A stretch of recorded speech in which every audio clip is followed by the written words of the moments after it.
Už sme vám rozprávali rôzne šokujúce príbehy, ale tento rozhodne prečí všetky.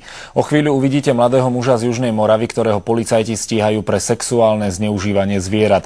Pred rokmi znásilnil sliepky, teraz znásilnil ovcu, ktorá to dokonca neprežila. Náš kolega urobil rozhovor aj s jeho manželkou.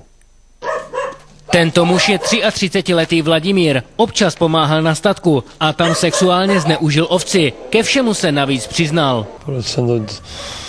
No, kvůli nejde ženě a jsme se třeba pohádali. Právě se díváte na budovu, kde se všechno stalo. Mrtvou znásilněnou ovci našla tady Zoofilova manželka. Takhle na těch nožičkách a vystrčená prdilku a z toho vyčnívalo to. No. V důsledku toho uhynula další 3 jehňata, která neměla dostatečnou mateřskou péči. Tohle není jeho rozhodně první sexuální zvrhlost. S policií měl problémy už dříve. Pan Vladimír dostal podmínku za to, že souložil se slepicemi. Já jsem dělal s těma slepicama to, no.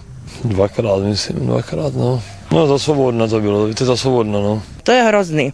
Proto s ním nechci ani spávat, ani už ho vidět. Radši, ať ho dají pryč. Cítí se za to, ale v některých okamžicích, jako každá v podstatě nějaká odchylka, je to fakt silnější než on a často on nemá už sílu nebo vůli tomu zabránit a dá tomu průchod. Muž sám přiznává, že neobvyklé sexuální choutky přichází jen když je opilý. Teď ho pravděpodobně čeká několik psychiatrických vyšetření. Mně to říkám, jako víte, trapně, no, je takový, pro mě je to hrozně, no, vypadám teď úplně hrozně, no. Podle lékařů lze tuto úchylku utlumit jen léky. Muži hrozí za trestný čin týrání zvířat s následkem smrti až 1 rok vězení. Z Brněnska pro televizi Joj, Dušan Volejník.